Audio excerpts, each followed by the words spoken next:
Traditional boxing matches will lose their relevance and spectator interest in the future due to a lack of violence. Gladiator fights involving human-controlled robots have taken their place. Charlie Kenton is a former professional boxer who travels across the country competing in robot boxing, but he keeps losing. Charlie wakes up in his van one night after a long night, surrounded by empty beer bottles. He receives a phone call from a man who inquires about his $30,000 debt. Charlie addresses the man incorrectly, and the man realizes that he isn't the only one to whom the boxer owes money. Charlie pretends to have a connection problem and then hangs up. A group of girls approaches Charlie's van and requests that he show them the famous fighting robot ambush. One of the girls pulls out a camera to photograph the robot, but the man demands $5 for the photograph. The kids decide that an old piece of metal isn't worth the trouble and leave.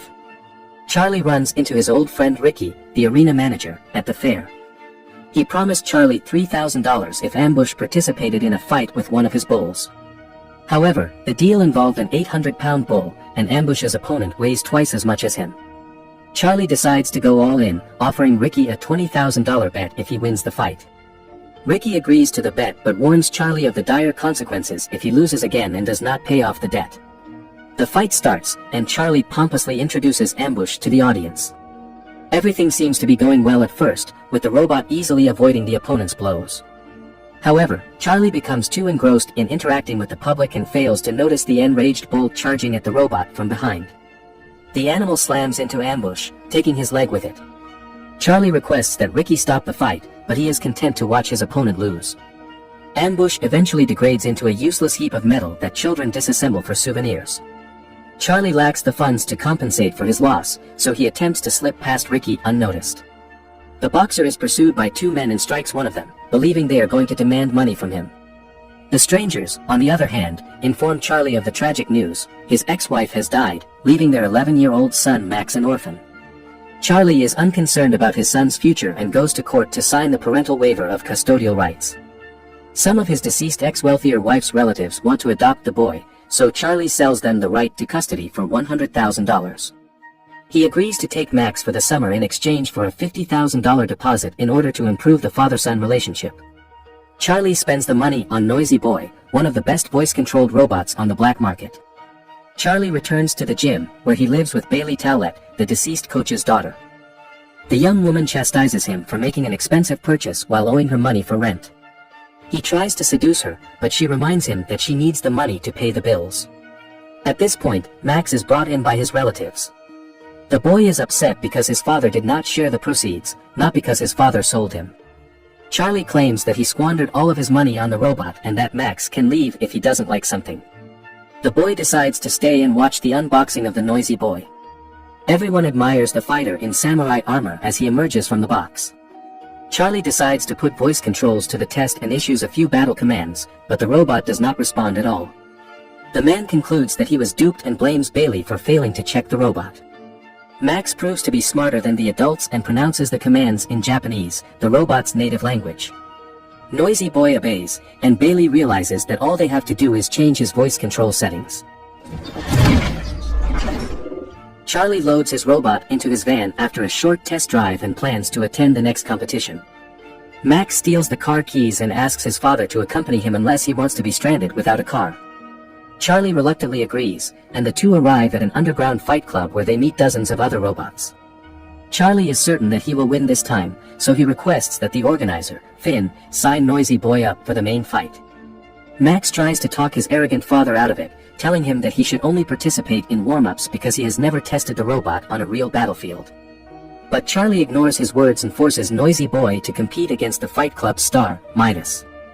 Noisy Boy inflicts powerful blows on his opponent at first, and the audience screams in delight. The robot samurai continues to dominate the battlefield, and Charlie is overjoyed that he is about to make the easiest money of his life. The man misses Midas's hit due to his inattention, and the opponent takes control of the battle. Charlie tries to figure out what commands Noisy Boy has and yells out the coolest commands one after the other. Charlie's opponent is more aware of his robot's capabilities, and he quickly knocks Noisy Boy down, striking his head off. Only the robot's voice control survived the disastrous disaster.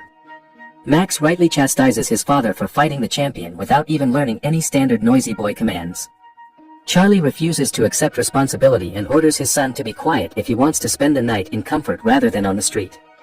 They stop at the junkyard on their way home to look for parts for a new robot. While collecting parts, Charlie tells Max the origins of boxing robots and how they replaced humans in the ring. While listening to his father, Max fails to notice a cliff and falls. Max is saved from death by hanging on a robot's hand. Charlie descends the cliff to his son and places him back on the ground, tightly clutching the terrified child in his arms. Max detaches himself from his arms to examine the part that saved his life. He is surprised to discover the body of an old robot in the dirt. The boy requests that his father bring the cart so that they can take their find home. But Charlie reverts to his selfish self and refuses to assist his son. Max drags the robot up the steep hill by himself until dawn. Finally, he transports him to the van. They return to the gym, where Bailey discovers the remains of Noisy Boy with horror. The woman is disappointed in Charlie and advises him to stop chasing an imaginary victory until he has lost everything in reality. The man persuades Bailey to assist him one last time and examine the robot that Max brought. It turns out that it is an outdated version of the robot designed for sparring rather than fighting. It can't attack, but it can take a beating. To everyone's surprise, the robot powers up, and Bailey notices that it has a unique shadow feature that allows it to mimic any human movement. Max cleans the mud off the robot and discovers its name is Adam. To make some money, the boy suggests testing the discovery in illegal robot fights. Max sneaks into the gym at night, while everyone is sleeping, and turns Adam on. They go on a late-night walk together, during which the boy learns to control his first robot. Max decides to ask Bailey about his father's personality in the morning. The woman enthusiastically tells the boy about Charlie's boxing career, how he always fought until the bitter end and never gave up even in the face of the most formidable opponents. With the advent of the robot era, no one needed his fighting skills, and he was unable to become a champion. Charlie interrupts the conversation to inform Bailey that he is leaving with his son for Atlanta in search of a partner willing to purchase a new robot. When they arrive at the location, Charlie instructs Max to wait in the building's lobby while he searches for Finn. Tak Mashido, the creator of Zeus, the invincible robot champion, meets the boy there. The man assures reporters that Zeus will destroy anyone who opposes him in battle. Meanwhile, Charlie asks Finn to lend him money for the sake of their old friendship, but Finn refuses to wager on him. Frustrated and angry, he allows Max to participate in a fight at the zoo in order for his son to lose and leave him alone. Charlie is awakened the next morning by Max's voice, as he has been training with the Atom since the morning. He washed the robot and used the shadow feature to program the commands himself. Charlie is pleasantly surprised by his son's persistence, and he realizes where he got it from. They arrive at the battleground, and Max strikes a deal with the leader. If Adam survives one round, the boy receives $1,000. If the robot does not survive, the leader will take him. The battle begins, and Max seizes control of Adam. The robot does not attack but only defends itself, steadily taking the enemy's blows. Charlie advises his son to move more in order to avoid the robot's attacks.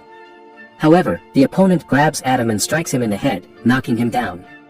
The round's countdown begins, and the robot has only 30 seconds to get up. Adam gets up when Max tells him to, which means he automatically wins $1,000.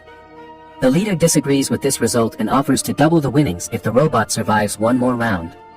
Charlie is now attempting to talk his son out of this dangerous adventure, but Max agrees. The second round begins, and Adam jumps and delivers a crushing blow to the enemy, causing his system to crash. Max triumphs and proudly accepts his prize as the audience applauds. The following day, the boy continues to train with the robot and attempts to teach him new commands. When Max becomes bored, he decides to dance with Adam, and he effortlessly mimics all of his movements. When Charlie approaches them, the boy informs his father that he installed Noisy Boy's voice control on Adam, so they no longer require a control panel. He requests that his father teach Adam his boxing technique using the shadow feature. Charlie is initially hesitant, but advises his son to make the dance Adam's distinguishing feature in the ring. Max agrees to dance on one condition: his father must teach the robot how to box. Thus begins their difficult teamwork. From morning to night, Charlie teaches the robot combat techniques, and Max begins each of their fights with a dance. Adam wins after winning, and the father and son are getting closer and closer. Charlie sends a portion of his winnings from small-town fights to Bailey to pay off his debt with interest. The dancing robot quickly captures the attention of the audience, and he is even mentioned in the news. Because of the robot's popularity, Charlie and Max are invited to compete in the Real Steel Champions League tournament. While Max is preparing Adam for the fight, Charlie mentally prepares him by telling him that all emotions should be kept outside the big ring. A manager enters their workshop and invites them to Farlenkova's lodge, the owner of Zeus. The businesswoman is looking for a sparring partner for Zeus and offers $200,000 for Adam. The offer is good until the first round with his opponent Twin Cities. Charlie agrees right away, but Max refuses and exits the room. Charlie tries to persuade his son to accept the tempting offer, but he asks his father to consider why Lenkova would want to buy a robot for such a high price. Max believes Adam is unique and has no intention of selling his metal friend. The two-headed robot Twin Cities enters the ring to a deafening roar from the audience. Adam is led out by Max, who performs a battle dance.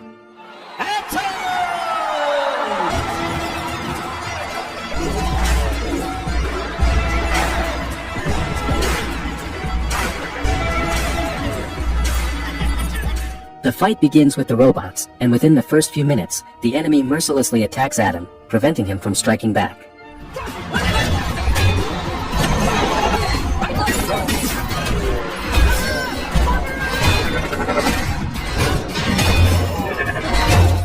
Twin Cities' weak point is then identified by Charlie. His right shoulder twitches before every punch. Adam dives under the opponent's arm and begins delivering devastating body blows.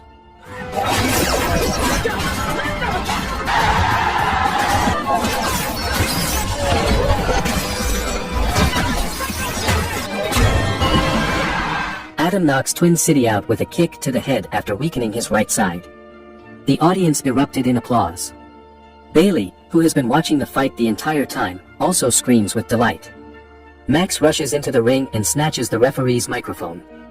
He publicly challenges Zeus, Farlenkova's robot, to a fight. Following that, he and his father collect their winnings and proceed to the van.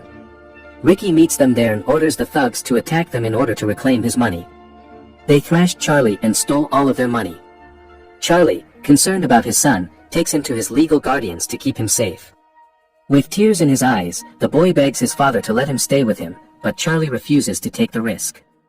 Max becomes agitated and departs to pack, while Charlie refuses to accept the other half of the money for the sale of custody. Charlie tries to persuade his son to leave with his relatives, claiming that he is unworthy of Max. Max tells Charlie that he wants his father to fight for him as a farewell. Charlie recalls his time with Max the entire way home. He approaches Bailey and lies down next to her, making her very happy. In the morning, the woman persuades Charlie not to abandon his son and assures him that it is not too late for them to repair their relationship and correct past mistakes. They kiss, and Charlie walks over to Max. He expresses regret for not being present all these years to his son. Charlie begs for a second chance and promises to fight for him this time. Then he walks away, and Max notices Adam. Charlie claims Zeus accepted his challenge and convinces his aunt to let Max attend the tournament. Takmashido, the hosts of the Champions League, has revealed that yesterday's fight with the old robot Adam was an insult to his creation. This announcement created a PR nightmare for the Zeus team, so they were forced to accept the challenge. Charlie and Max, along with Adam, arrive at the tournament. Meanwhile, Finn accepts bets on whether the junkyard robot will survive until the end of the round at odds ranging from 1 to 5. Ricky approaches him and confidently wagers $100,000 that Adam will not survive the first round. If his bet is successful, he will receive a $500,000 payout at the end of the match. Zeus is greeted with a welcome show in which he leaps into the ring to the delight of the crowd.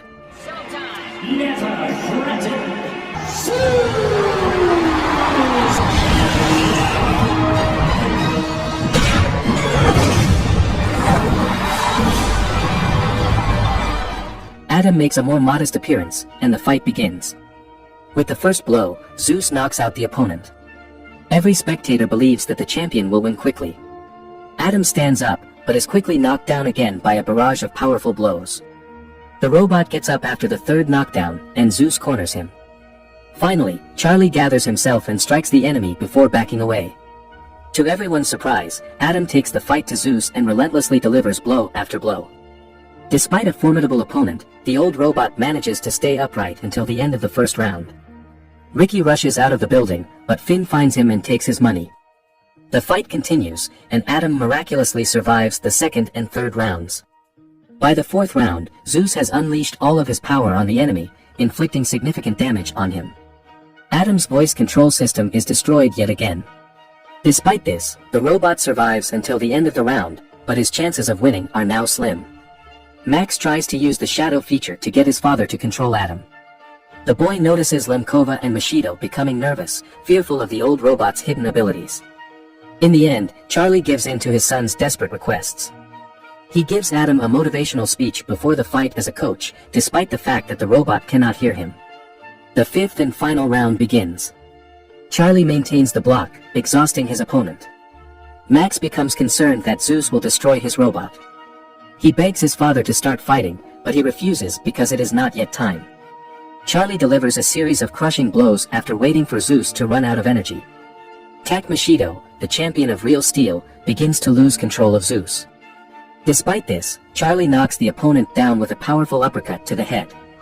Zeus gets to his feet, but Charlie attacks him again, putting all of his fighting skills to the test on the robot.